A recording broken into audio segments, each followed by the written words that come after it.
Bienvenue dans le cercle. Si vous aimez le cinéma, vous êtes au bon endroit. Cette semaine, un héron, des tragédies et des fantômes.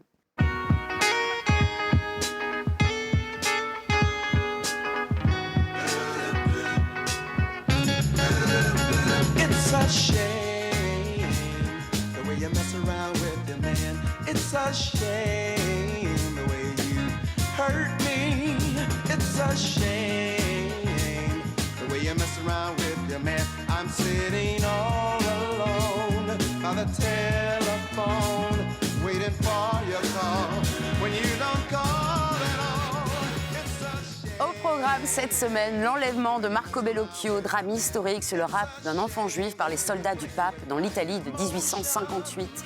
Le garçon et le héron, le nouveau dessin animé du grand maître Hayao Miyazaki, un conte fantastique et initiatique dans le Japon d'aujourd'hui. Portrait fantôme, un documentaire du Brésilien Kleber Mendonça Filho, un hommage au cinéma de sa ville natale, Recife. Flo, première fiction de l'actrice Géraldine Danon, un biopic sur son amie, la navigatrice Florence Artaud. À l'intérieur, thriller américain de Vasilis Katsoupis avec Willem Dafoe en cambrioleur piégé. Et nous aurons le plaisir de recevoir Monia Chokri dans le nouveau film Simple comme Sylvain sortira le 8 novembre. Autour de la table, Frédéric Mercier de Transfuge, salut. Salut. Marie Sauvion de Télérama. Salut à tous. Philippe Rouillet de Positif. Salut. Marussia Dubreuil du Monde. Salut Lily. Et Bruno de Ruisseau des Arocs. Hello Lily. Salut. On commence avec le nouveau film du maestro Bellocchio qui était notre invité la semaine dernière.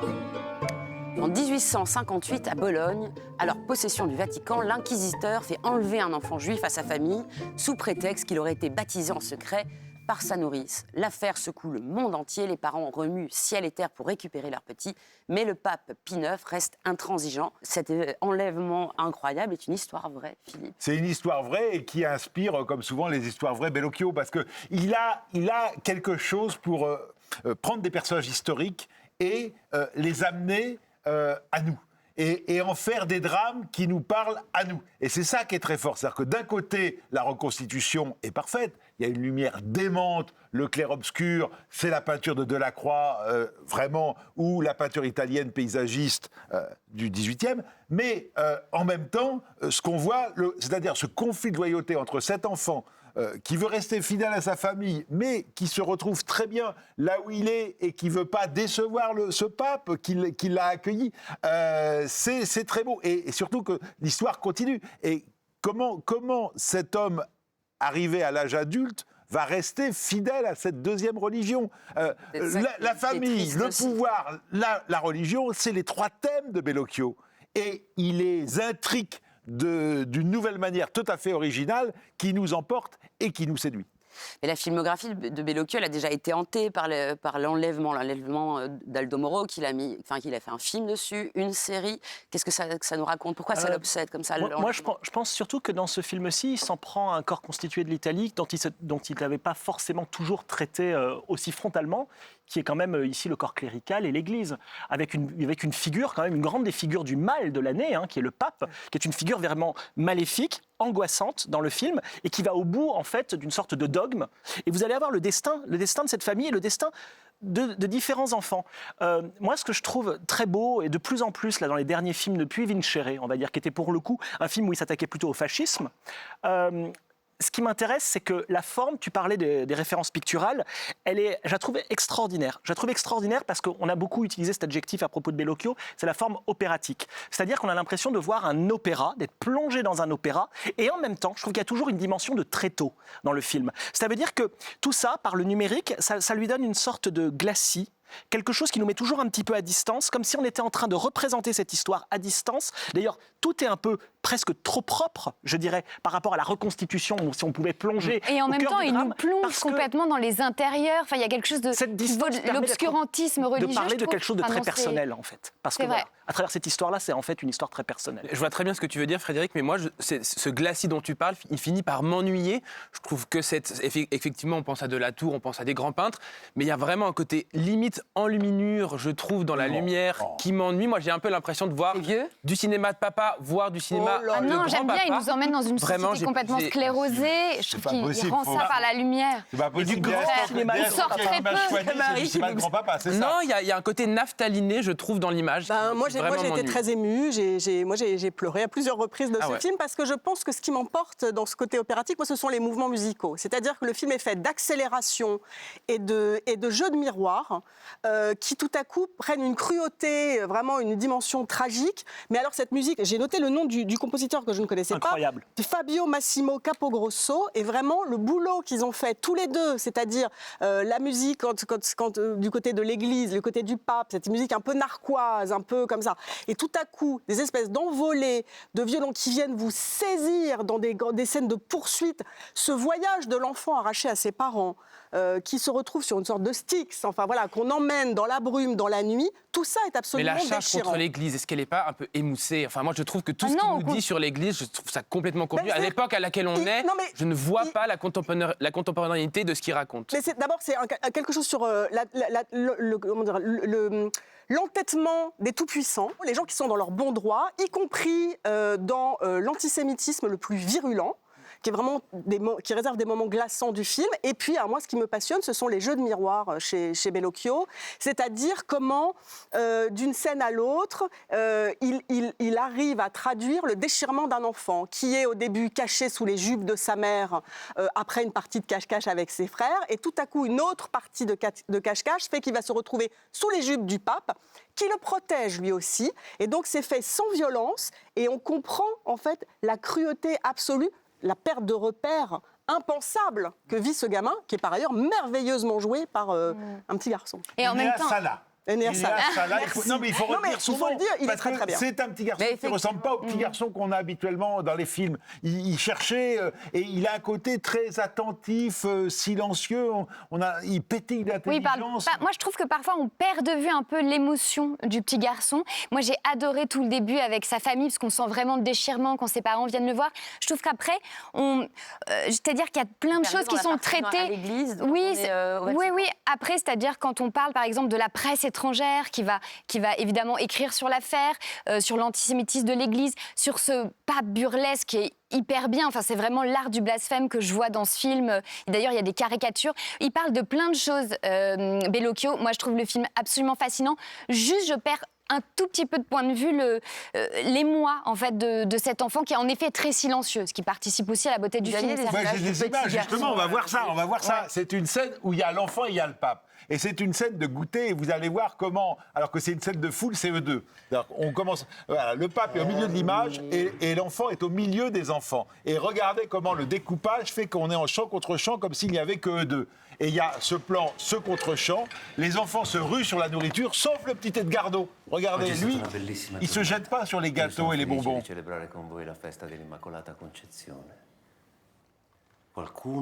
Et dans tous les plans, il est différent des autres. Et ça, c'est quelque chose qui se voit. C'est-à-dire que, évidemment, pour la question du dogme, il n'y a que lui qui va pouvoir répondre. Mais il regarde si les autres... Il cède son tour, hein, mais... Il dogma è una verità di fede. Regardez la tête du pape, c'est presque l'angoisse qui est là. Senza fare domande, senza discutere, perché viene direttamente da Dio.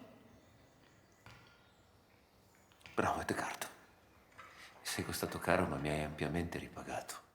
On est dans ce moment où l'Église est en train de perdre pied, parce que là, on parle d'une Église avec des légions armées. Hein. Un pape roi, c'est-à-dire qu'il est le roi de Bologne, par exemple. Et voilà, et c'est le crépuscule de ça, et c'est le crépuscule de ça, et c'est ça qu'il incarne. Et c'est très très réussi. C'est le côté viscontien du film. Alors, en marge de l'enlèvement, un documentaire de Marco Bellocchio tourné en 2020 est actuellement au cinéma et arrive le 14 novembre sur Ciné+ et MyCanal. Il s'appelle Marx peut attendre et raconte l'histoire vraie du frère jumeau du réalisateur décédé en 1968 à l'âge de 29 ans, Maroussia. Ouais, c'est absolument sublime ce documentaire.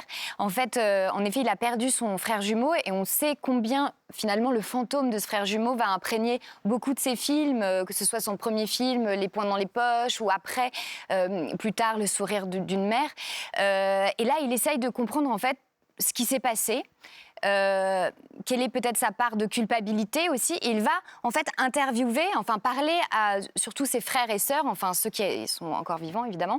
Et ce qui est très beau, c'est que dans ce retour à la famille, dans ce retour aussi aux archives familiales et à ces films de fiction, il y a aussi toute une espèce de névrose de la bourgeoisie italienne qui jaillit dans ce documentaire et que j'ai trouvé absolument fascinant, merveilleux. Et je crois que même si on ne connaît pas bien Bellocchio, on peut être très très ému par ce film. En plus, il y a une espèce de work in progress, c'est-à-dire qu'au départ, il décide de faire un repas avec tous les gens vivants, les frères et sœurs et enfants, en disant c'est peut-être la dernière fois qu'on sera tous ensemble. Et finalement, il y en a un qui porte un toast.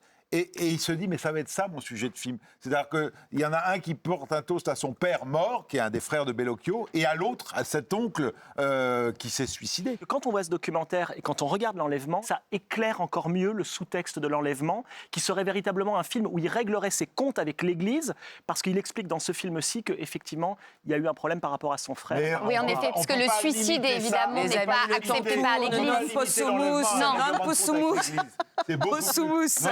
Non, possumus, les amis, il faut avancer. Il y a un autre grand maître. Lily qui décide. Il y a un autre grand maître du cinéma mondial qui nous attend, les amis. Hayao Miyazaki, légende du cinéma d'animation et cofondateur du studio Ghibli, avait juré il y a 10 ans, après Le vent se lève, qu'il prenait sa retraite. Le revoici pourtant avec Le garçon et le héron, l'histoire d'un enfant de 11 ans qui vient de perdre sa mère et qui est entraîné dans des aventures fabuleuses par un étrange héron.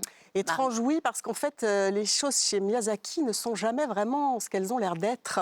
Vous avez toujours la surface avec un héron absolument magnifique. Alors en plus, c'est dessiné, c'est 7 ans de boulot, tout est fait à la main, c'est sublime. Je voudrais manger les images de ce film, tellement c'est beau, tellement ça m'a lavé les yeux de tout. Mais évidemment, dans le héron, il y a autre chose, et c'est la part fantasmagorique de très très à l'œuvre dans ce film-ci, mais dans toute l'œuvre de Miyazaki. Il y a une sorte de petit démon, un gnome, voilà, à la fois méchant, drôle, facétieux, très truculent. Dont le grand nez, par exemple, rappellera plein de souvenirs, par exemple sur la sorcière de Chihiro. Enfin voilà, on retrouve des traits communs à beaucoup de ces films. Et alors, ils vont partir dans une grande aventure, c'est-à-dire que c'est quand même un garçon, c'est la part autobiographique du film, le film commence dans Tokyo bombardé, la mort de la mère. Évidemment, c'est un grand film de deuil. Et ce petit garçon part vivre à la campagne, où il explore une tour branlante. Et en fait, derrière chaque porte, il y a un nouveau monde. Voilà.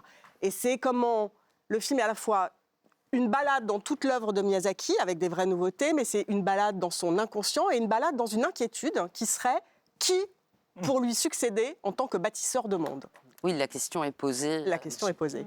Je pense qu'il faut aussi dire pour les fans, et ils sont nombreux de Miyazaki, c'est que le film est extrêmement déroutant. Moi, avec un titre comme Le garçon et le héron, je m'étais dit que ce serait peut-être quelque chose d'un peu nunuche, avec la voix de Jacques Perrin, enfin, quelque chose d'un peu gnangnan. Et finalement, c'est tout l'inverse, c'est encore plus barré qu'un film de Jodorowsky.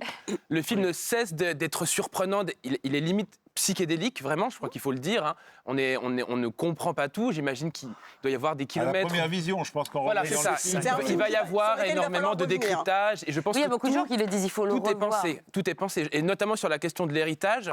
Je pense, à mener, il y a toute une réflexion autour de 13 pièces qui seraient censées être en équilibre pour former une œuvre totale. Là, Miyazaki, il en est à 12. Il annonce qu'il en fait encore un. Voilà, c'est juste c'est des petits indices. Voilà, la formalisation de son retrait du cinéma. Et il n'y a personne pour lui succéder. Et vous parliez du titre. Le titre en japonais, c'était « Comment vivez-vous » C'était une question, en fait. C'est l'adaptation d'un livre. Oui, mais alors il faut voir que le précédent, c'était Le vent se lève. Et Le vent se lève était un film, on va dire, qui était peut-être dans le cinéma de Miyazaki, plus réaliste que les autres, avec vraiment, pour le coup, une référence historique très forte au bombardier kamikaze.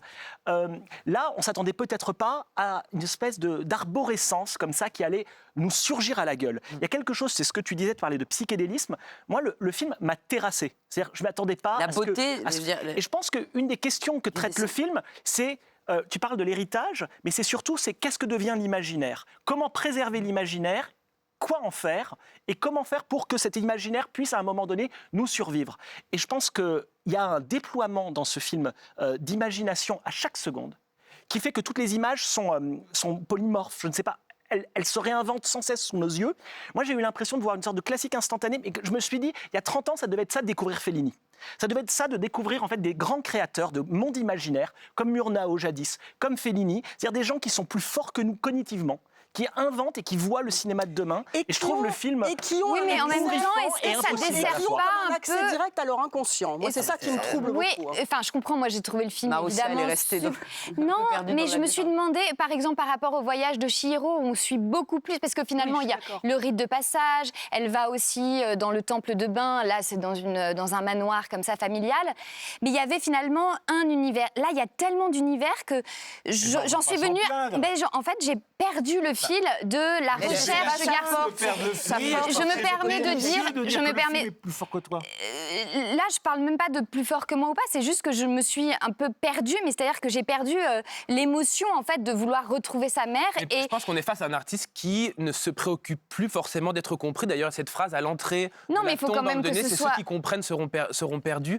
Ce n'est Oui, plus- mais j'ai trouvé ce ça n'est un peu plus- ennuyeux aussi, en fait, Ah, à un moment non, donné. alors moi, je Voilà, pour être tout à fait. Comment peux-tu t'ennuyer? Non, alors j'ai par exemple adoré quand il a fait revenir comme ça l'esprit, enfin, voilà, dont on ne parlera pas, mais à l'image d'une petite fille. J'aime bien quand c'est plus, je dirais, concret, ce qui n'empêche pas du tout l'imaginaire.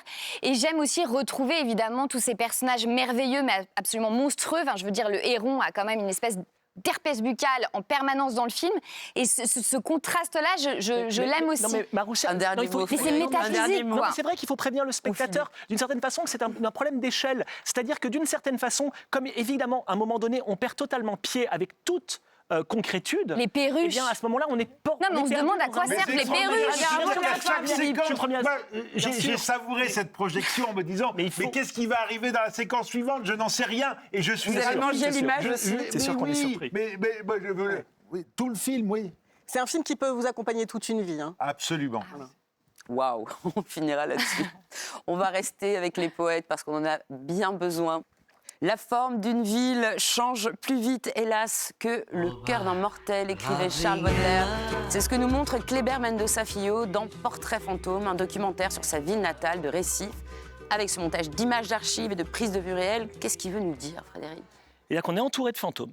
Et que les fantômes sont partout, que les fantômes sont dans les murs, que les fantômes sont dans notre maison, que les fantômes sont dans le cinéma.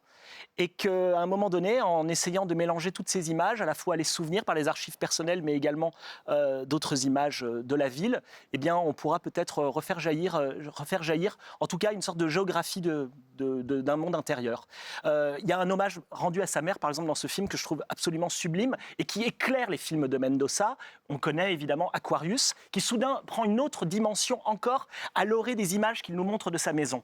La maison qui est toujours au centre de son cinéma. Mais il y a aussi d'autres dimensions. Un appartement qui est... Un appartement qui est montré dans le film et sur lequel il revient dans celui-ci. Mais il y a une autre dimension dans le cinéma de Mendoza, c'est qu'il y a toujours une dimension fantastique et même un peu série B parfois, voire série Z dans certains de ses films. Et ce qui est très beau, c'est quand il mélange un peu tous les régimes d'images pour parvenir à quelque chose qui soit à la fois un documentaire d'avant-garde très personnel, très autobiographique sur sa ville, sur le Brésil, sur les différentes architectures et l'histoire du Brésil, et également le faire mousser, je dirais, le faire rencontrer avec ce cinéma de genre. Et je vais vous montrer un truc, Fred. et vous allez voir un documentaire où la mise en scène, elle est partout. Je vous laisse écouter cette musique. Regardez ces photogrammes, Durante muitos anos, eu fotografei o apartamento e a vizinhança. ces zooms dans l'image, ces images personnelles, E uma la voix vez, off eu de tirei a Mendoza foto qui de commente fantasma lui-même et qui parle na d'avoir presença. photographié un fantôme. Maintenant, regardez, il se met en scène, en train de découvrir lui-même ses photos A foto sur sa plaque era na sala télégraphique, do apartamento, photographique. mas com uma figura que eu não sei quem é. Et là, regardez bien, mise en scène. Et ces fameuses traces fantômes qu'il Eu não sei redouble até hoje encore como essa figura par le zoom veio et parar par la na minha musique. câmera, nem no Et meu vous savez filme. à qui j'ai pensé en regardant ça, en regardant cette façon de se mettre en scène, de jouer avec le fantastique, pour parvenir à un moment donné dans un autre monde par le fantôme? J'ai pensé à Werner Herzog. Je me suis dit qu'on était vraiment dans la filiation d'Herzog. avec ce film. Mais ce que tu dis sur le genre, c'est très fort parce que pour moi, le film est aussi une sorte de polar, de comprendre comment le Brésil en est arrivé à la situation aujourd'hui, une enquête sociologique.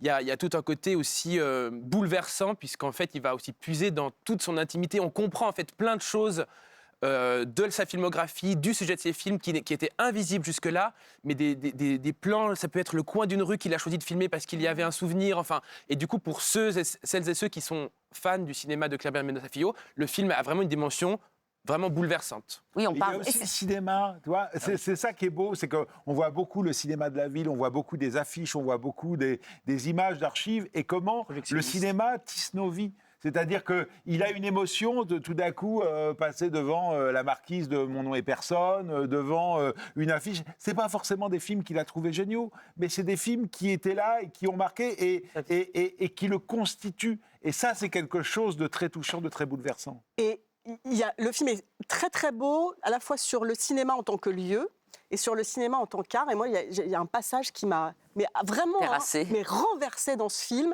Il raconte comment un jour il entend les aboiements d'un chien en disant mais le chien est mort depuis 3 ans, c'est pas possible. Et il se rend compte qu'en fait ses voisins regardent un film à la télévision où il avait filmé ce chien qui donc est à la fois mort et vivant. Et là, tout à coup, sur ce que ça dit de ce que c'est que le cinéma et ses fantômes, mais j'avais la chair de poule devant ce documentaire. Enfin, moi, cette première partie chez lui, dans ce foyer, qui est un peu le foyer d'émancipation de sa mère, parce qu'elle a voulu toujours revisiter l'extension, elle a voulu refaire en effet un étage, etc. C'est vraiment un film pour moi d'architecture, voire peut-être même qui peut rester comme une espèce d'archive urbanistique de Recife. Ça, c'est intéressant. Ce qui m'a un peu troublé, c'est qu'il fait un portrait de la ville finalement avec très peu de gens. Enfin, il va très peu parler, à part à la fin, mais ça, on ne va pas dévoiler le poteau rose. Voilà, c'est ça. Moi, j'ai trouvé ça un peu long, peut-être, sur la disparition du cinéma.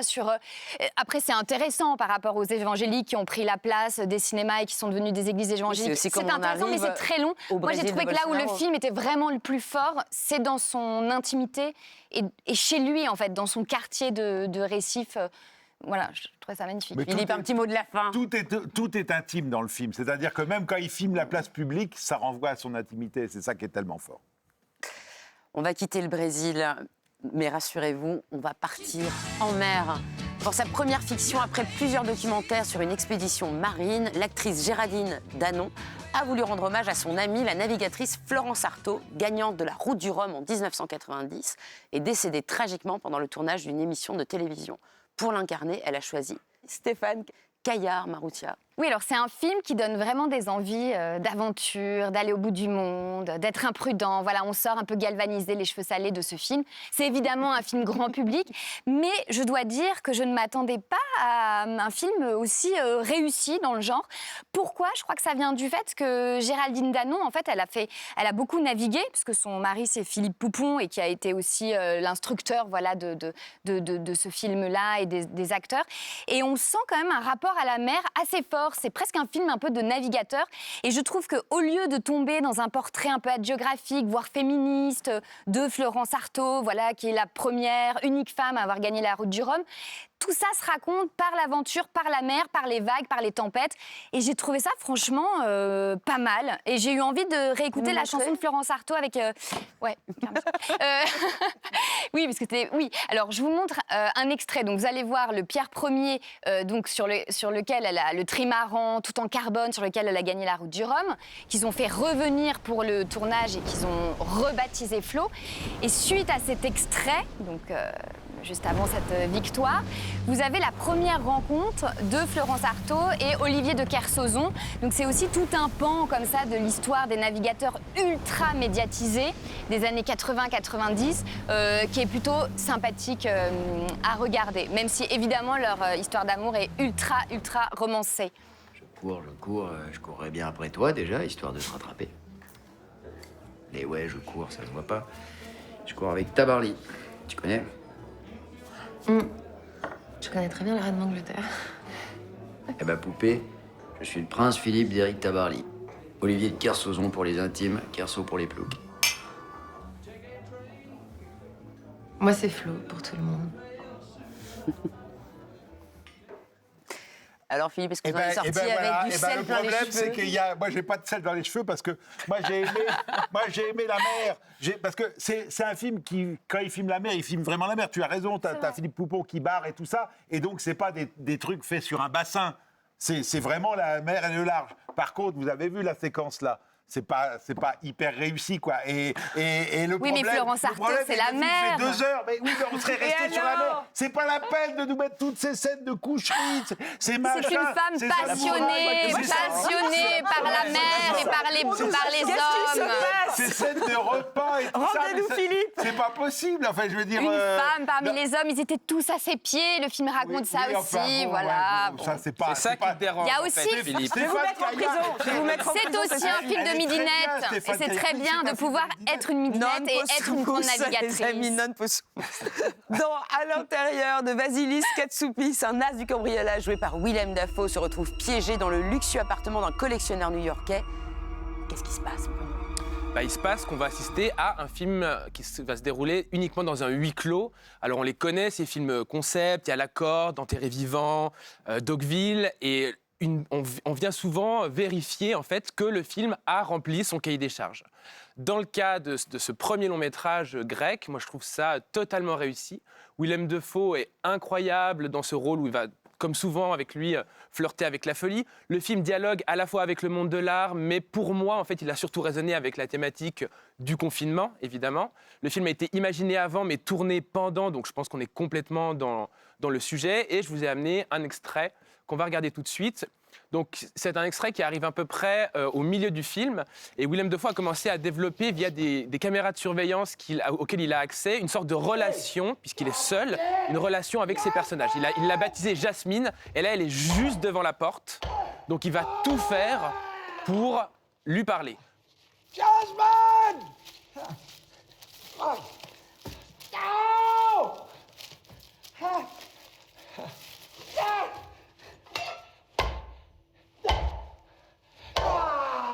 Le film passe son temps à explorer cet habitacle. C'est une sorte de Koh-Lanta, mais à l'échelle d'un penthouse new-yorkais. Et il n'arrive toujours pas à sortir. Ouais, moi, je disais All is Lost dans un penthouse, mais c'est ça. Alors, c'est ça. Mais je crois que le film, il a une vraie qualité, c'est que c'est une énorme parabole, ce film. Et il faut le prendre comme ça dès le début. C'est une parabole, en fait, sur le dérèglement climatique. C'est l'histoire de quelqu'un qui est enfermé dans une maison. Et c'est dit dans le film, la maison est en feu. La maison est en feu et on va voir à ce moment-là la température qui va monter, la température qui va descendre, qu'est-ce qu'on fait de l'eau, comment on rationne. C'est exactement ce que raconte le film. Et ce qui est intéressant, c'est que ça s'inscrit dans la filmographie de Willem Dafoe, qui depuis quelques années, notamment avec Abel Ferrara, joue les derniers des hommes, joue l'homme qui est face à la catastrophe imminente de la fin du monde. Le film s'inscrit là-dedans et il a une autre dernière qualité, ce film, puisque c'est un film qui parle d'art contemporain. C'est un film qui ressemble aussi un peu à une installation.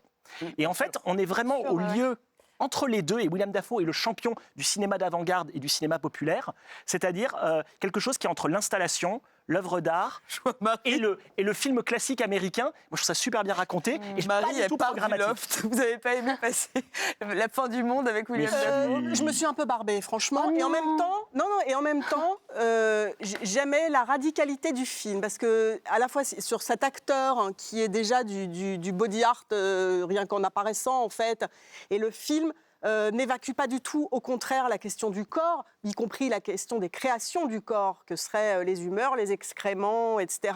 Et donc va jusqu'au bout de cette espèce de concept, avec très littéralement cette idée que pour faire de l'art, il faut aussi détruire des choses à un moment. Donc voilà. Donc on passe tout le film quand même à se dire, c'est pas passionnant tout le temps, mais il y a plein de pistes comme ça. Oui, il arrive c'est ça, tout le monde à a se des... renouveler tout le temps pendant quand même 1h45. Il arrive à se renouveler dans un habitacle si petit sans que ce soit forcé non plus. En plus, le film est drôle. Je pense notamment à ce frigo intelligent qui déclenche la Macarena dès qu'il reste trop longtemps ouvert. Ça, c'est quand même une histoire de Macarena. Ça nous pousse à avoir, je trouve ça drôle d'avoir des interprétations hyper différentes. Moi, en effet, je me suis dit, mais qu'est-ce qu'il a voulu dire, je sais pas, sur l'art contemporain entre eux? Parce que c'est un appartement qui appartient à un grand architecte. Et qu'est-ce qu'il fait pendant tout le film? film, il essaye de construire sa tour un peu brinque-ballante pour partir de cette espèce de bunker qui a été construit selon les règles de l'art. Et donc, je me suis dit, voilà, je sais pas, c'est un peu le principe de l'entropie. Tout devient sale. Lui, il est là avec sa tour, il essaye de sortir. Je ne sais pas. Il y a plein d'interprétations. Ça dit aussi que les maisons des riches sont des tombeaux. Ça dit ça. Oui, et dans Tar, il y avait ça Il y a d'ailleurs. aussi une autre piste d'interprétation pourrait aussi être la surveillance. C'est un dispositif qui a à voir aussi avec la philosophie de Foucault sur la surveillance, sur le panoptique. Effectivement, je trouve ça très fort la façon dont le film est ouvert à toutes ces interprétations, tout en pouvant aussi complètement se voir juste pour profiter de voir. C'est une œuvre d'art, c'est presque un film œuvre d'art contemporain. Enfin, je trouve un peu regardez comme ça. Maintenant, nous allons recevoir notre invitée. Elle vient du Québec. Elle s'est révélée d'abord comme actrice, notamment chez Xavier Dolan, Les Amours imaginaires, Laurence Anyways. Depuis 2019, elle réalise aussi des films. Et après La femme de mon frère et Babysitter, son 3e long métrage vient de sortir. Il s'intitule Simple comme Sylvain. Bienvenue dans le cercle, Monia Chokri. Hello, comment ça va? Les amis du cercle. Vous êtes en forme? Comment allez-vous? Très bien, et vous? Oui. Alors, votre film Simple comme Sylvain sort le 8 novembre. Et alors, moi, il y a quelque chose que j'aime beaucoup dans tous les films que vous avez réalisés, c'est leur titre. Parce que vous allez toujours un peu droit au but, avec un personnage qui vient tout perturbé. D'où vient celui-ci, Simple comme Sylvain? Moi, d'abord, j'aime beaucoup les allitérations. Donc, La femme de mon frère, Simple comme Sylvain. C'est évidemment le jeu de mots avec Simple comme bonjour. Et puis, je trouvais que ça résumait très, très bien l'esprit du film et la structure que je voulais donner, en fait, et évidemment l'esprit du personnage de Sylvain. Alors, vous nous avez amené un extrait du film qui est justement l'apparition, on va dire, de Sylvain Charpentier, dont l'héroïne va tomber évidemment amoureuse. On regarde et vous nous décrivez après comment vous avez fait pour attirer aussi le désir des spectateurs vers ce personnage-là. On regarde.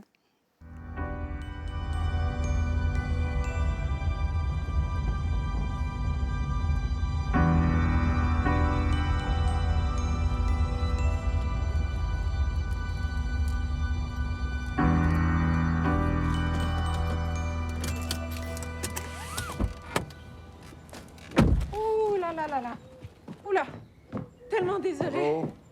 Pardon du retard. C'est vraiment pas dans mes habitudes. Là. C'est juste que je suis pas encore familière avec le chemin. Bien loin par là, fait que c'est pas grave. Je suis pas venue souvent. On va voir ça? Oui, absolument. Vous faites une bonne route quand même? Oui. Regarde ça. Regarde ça, cette cochonnerie-là. Tu vois, c'est pas bon quand ça lève de même. Moi, c'est sûr, je te fais ça à grandeur. Toutes les OG, puis tout le long de la plainte, parce que sinon, quand ça gèle, c'est pas bon. Après ça, ça dégèle, ça coule.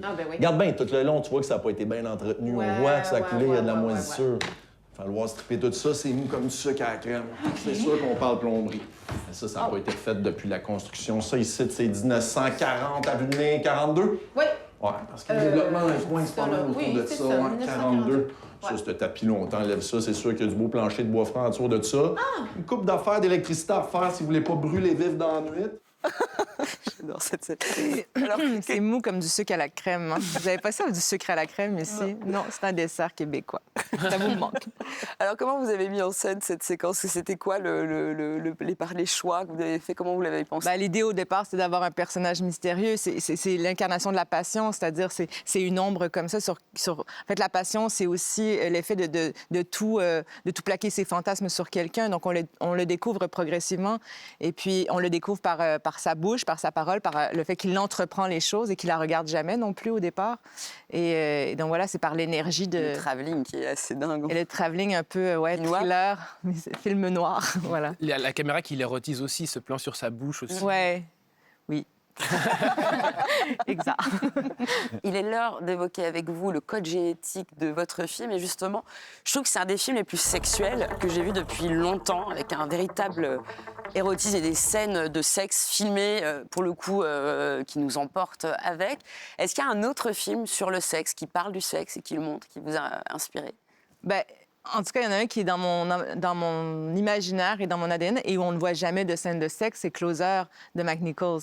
C'est formidable parce que c'est justement, ça parle de sexe, en fait. Ça parle aussi de ce que ça représente, le sexe dans le couple, dans les désirs, dans les rapports. Et il y a du sexe même dans des situations il y a des rapports sexuels sans sexe, c'est-à-dire que quand Julia Roberts prend en photo Natalie Portman, c'est presque une relation sexuelle. Quand les deux hommes, Clive Owen, Jude Law, s'écrivent virtuellement, ils ont une relation sexuelle. Donc tous les personnages finissent par avoir des relations sexuelles sans en avoir et on ne les voit jamais. Je ne l'ai pas revu depuis très longtemps et pour moi, il y avait des scènes de sexe. Mais il n'y en a aucune, c'est ça qui est extraordinaire, c'est que justement, c'est un film extrêmement sexuel et sensuel sans jamais que rien ne soit montré. Donc, c'est par le verbe que ça passe. D'ailleurs, dans mon film aussi, c'est beaucoup par le verbe. On ne voit pas vraiment les corps des acteurs. En tout cas, on ne voit jamais le corps de l'actrice dénudée. Je suggère, et ça passe par le verbe. Et c'est ça qui est vraiment, vraiment fort dans Closer, tu sais. Et puis, c'est sur la domination, sur comment le sexe nous happe dans une relation amoureuse. Il lui dit, Jude Law, il lui dit à Natalie Portman, quand il la quitte, il dit « Je sais que je vais être malheureux avec elle. » Elle a dit « Tu vas être malheureux, tu ne seras pas bien, tu vas être mieux avec moi. Est-ce que Do you still fancy me? » Et il dit « Oui, bien sûr. » Tu sais, mais il sait qu'il s'en va à sa perte, mais il doit y aller, il ne peut plus. Et l'autre, Clive Owen, tellement jaloux, qui est focalisé pas sur les manques de leur relation émotionnelle, mais sur est-ce qu'il baise mieux que moi, tu sais. Alors, l'histoire dans Simple comme Sylvain, c'est aussi l'histoire d'un amour empêché, quelque chose qui ne peut pas forcément se transformer en grand amour. Est-ce qu'il y a un film sur l'amour empêché qui vous hante, qui vous inspire? Il y a une trilogie, je vais vous parler de l'Éclipse d'Antonioni, mais ça fait partie de cette trilogie entre La Notée et l'Avventura. Donc, c'est le troisième tome de cette trilogie où Antonioni, en fait, c'est celui qui, je trouve, un de ceux qui raconte le mieux la mélancolie, en fait, de l'amour.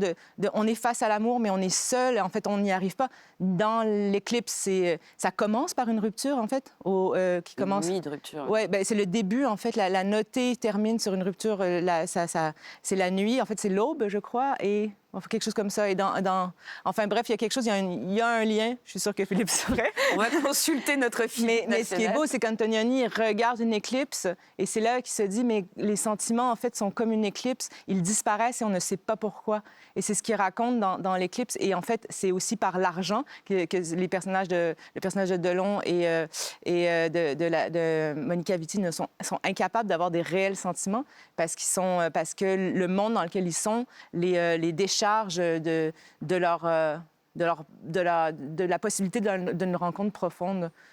Un grand mélo, le mélo, the mélo pour vous? Ben, c'est le mélo. C'est les Parapluies de Cherbourg. Ouais. Pour moi, c'est le mélo, c'est number one. Je ne sais pas s'il y en a un qui peut accoter les Parapluies de Cherbourg, parce que ce film-là, il est fait pour pleurer. C'est-à-dire qu'on le met, on sait que c'est pour avoir une catharsis, puis pour dire « comme ça ». Donc, c'est ce qu'on fait. Et puis, tout est fait en sorte pour qu'on soit triste. Et puis, c'est l'amour, c'est le premier amour. Donc, tu sais, ça nous ramène directement à nos tripes, tu sais, de la première fois qu'on a eu ce sentiment amoureux. Puis, on plonge direct dedans, dans les couleurs pop, dans les chansons. C'est un film qui... Je veux dire, pourquoi être snob? Pourquoi s'empêcher d'aimer les Parapluies de Cherbourg? Pourquoi? Ça, c'est pas ici. Et puis cette finale qui est... Je ne vais pas révéler des choses de mon film, mais il y a quand même une corrélation entre les Parapluies de Cherbourg et mon film. Voilà.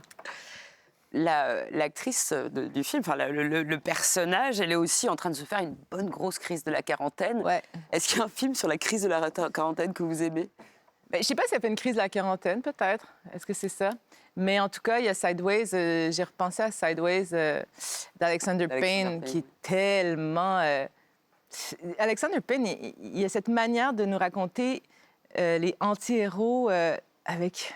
C'est tellement minable, tu sais, c'est tellement... C'est tellement... En fait, on se reconnaît parce qu'on est aussi minable qu'eux dans... Puis, en fait, il y a quelque chose qui assume beaucoup. Moi, j'aime cette force qu'il a. Puis en même temps, c'est tourné un peu pas de façon minable, mais il y a quelque chose d'assez plat dans sa réalisation. Tu sais, il y a quelque chose d'un peu... La musique, tu sais, il n'y a rien qui est super travaillé dans le film. Ils sont bourrés. Ils sont bourrés, mais hormis quand même la qualité de jeu et la qualité d'écriture d'Alexander Payne. Puis en même temps, ben, tu sais, c'est la quarantaine, c'est genre... Il se cache derrière son amour du vin pour cacher son alcoolisme, tu sais. C'est vraiment... ouais. Est-ce qu'il y a un film qui est une influence secrète de Simple comme Sylvain? Mais c'est pas méga secret, mais... Honteuse. Mais, pas honteuse du tout, au contraire, mais c'est Images de Robert Altman. Robert Altman que j'admire énormément. C'est un film très connu. Enfin, c'est pas un film très connu d'Altman, mais pourtant, ça gagne à être vu et à être reconnu parce que c'est sublime. Et au niveau des codes couleurs, et au niveau... J'ai beaucoup étudié le cinéma d'Altman pour travailler ma mise en scène, parce que, bon, tout est au zoom dans mon film, et je voulais une mise en scène sensuelle, ronde. Et Altman, en fait toujours bouger sa caméra. Il y a toujours un balai. Et donc, et voilà, il y a des plans extraordinaires dans ce film-là. Et c'est ce que ça raconte aussi sur la folie dans laquelle plonge une femme. C'est un personnage de femme très fort. Et voilà, donc, c'est pour voir comment où viennent mes inspirations, mes études, c'est particulièrement ce film-là d'Altman. Ouais. Et c'est ce que vous disiez tout à l'heure au départ, c'était le côté aussi un peu thriller, un peu presque horrifique quand on arrive dans ce chalet. Il y a quelque chose. Oui, mais c'est vraiment clairement inspiré. En fait, comme je tournais à l'automne aussi, il y avait toutes ces couleurs-là. Le code couleur un peu brun, beige, tout ça, je l'ai complètement pompé à Altman. Merci beaucoup, Monia. À présent, Philippe va nous faire redécouvrir un road movie signé Wim Wenders. Dans Alice dans les villes, un journaliste allemand se voit confier une fillette de 9 ans dont il ne sait rien et dont il va chercher la famille à travers toute l'Allemagne. On est en 1974 et Wim Wenders invente le road movie existentiel, Philippe. Oui, c'est son 4e film et lui, il considère que c'est son premier.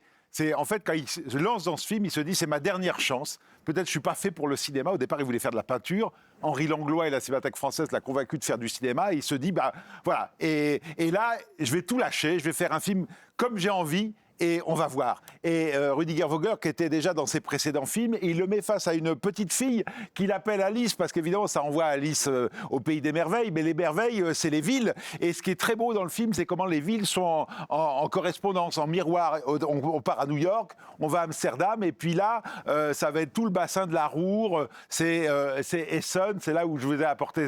Et alors, ils sont en voiture. La relation de cet homme qui refuse d'être père de la fille est très intéressante parce que c'est plutôt Zazie dans le métro que Lolita, hein, et pleine de caprices et tout ça. Et lui, au début, il a pas du tout envie de s'embarrasser d'elle.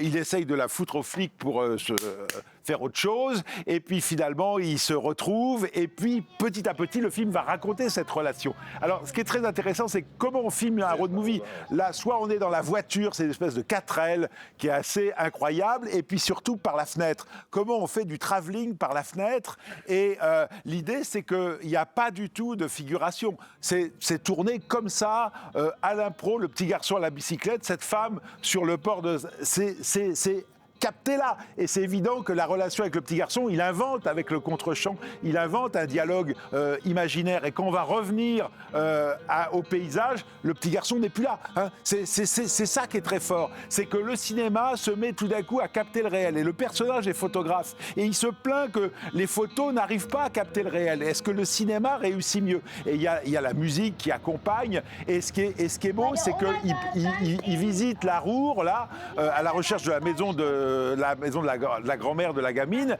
Et en fait, c'est un paysage qui est appelé à disparaître. Et évidemment, ce paysage a aujourd'hui disparu. Il faut savoir que le film, il l'a tourné en 16 mm à l'économie. Et 16 mm, il n'y avait pas le Super 16 en 74, donc c'était un format carré. Mais avec son chef opérateur, dont il faut citer le nom, Robbie Muller.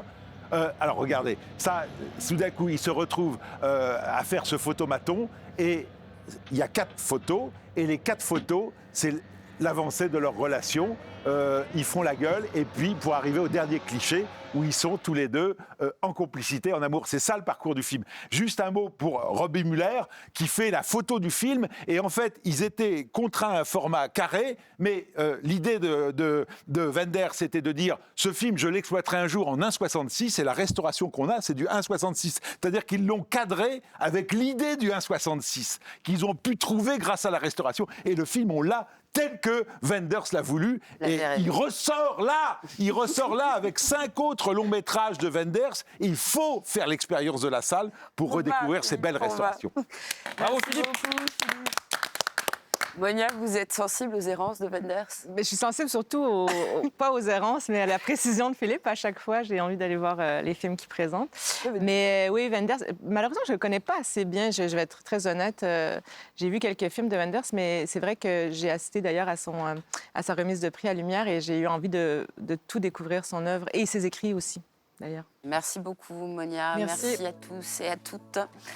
Au programme de la semaine prochaine, La Passion du Dodin bouffant de Tran Han Hung, L'Abbé Pierre de Frédéric Tellier, Ça tourne à Séoul de Kim Ji-woon et bien sûr Simple comme Sylvain de Monia Chokri. Je vous laisse avec les recos du cercle et on attend les vôtres sur les réseaux. Tant qu'il y aura du cinéma, on sera là. Vous avez tous vu Images finalement? Moi, je l'avais jamais vu. Moi, je l'avais jamais vu non plus. Oui, Moi, il l'avait vu, en fait. C'est quoi ta reco? Ma reco, c'est Anatomie d'une chute, qui est le plus grand film qui a été fait, enfin, un des plus grands films qui a été fait de l'histoire de l'humanité déjà, mais aussi qui parle du doute qu'on a de la parole des femmes. C'est exceptionnel, ça m'a bouleversée, c'est un chef-d'œuvre, c'est un chef-d'œuvre. Et moi, je recommande Marx peut attendre, le documentaire de Marco Bellocchio. Alors moi, ma recommandation, c'est Le Vourdalac. C'est un premier film français qui est queer, hyper baroque, qui revient vraiment aux origines du film de vampire. Il faut absolument aller découvrir ça. Et moi, je vais vous recommander un film dont on n'a pas eu le temps de parler au Cercle cette semaine, qui est Le Théorème de Marguerite, avec une héroïne qui est une mathématicienne. Et ce qui est extraordinaire, c'est qu'il n'y a pas besoin d'avoir fait Polytechnique pour voir le film. C'est comment les mathématiques peuvent être un handicap ou un atout dans la vie. Est-ce que c'est une super-héroïne? Est-ce que c'est une comédie romantique? Vous le saurez en voyant le film. Oh cette semaine, il faut aller voir Le Garçon et le Héron. On a un nouveau Miyazaki et voilà, c'est d'une beauté renversante. Il y a tout Miyazaki et plus encore, une porte ouverte sur son inconscient. Je vais dire comme Marie, c'est Le Garçon et le Héron, le dernier film de Miyazaki. J'ai l'impression qu'il est libéré, il y a tous ces thèmes, c'est récapitulatif et il s'intéresse à ce que va devenir notre imagination demain. Philippe a vu tous les films. Si, je suis adoubée par Philippe, c'est bon.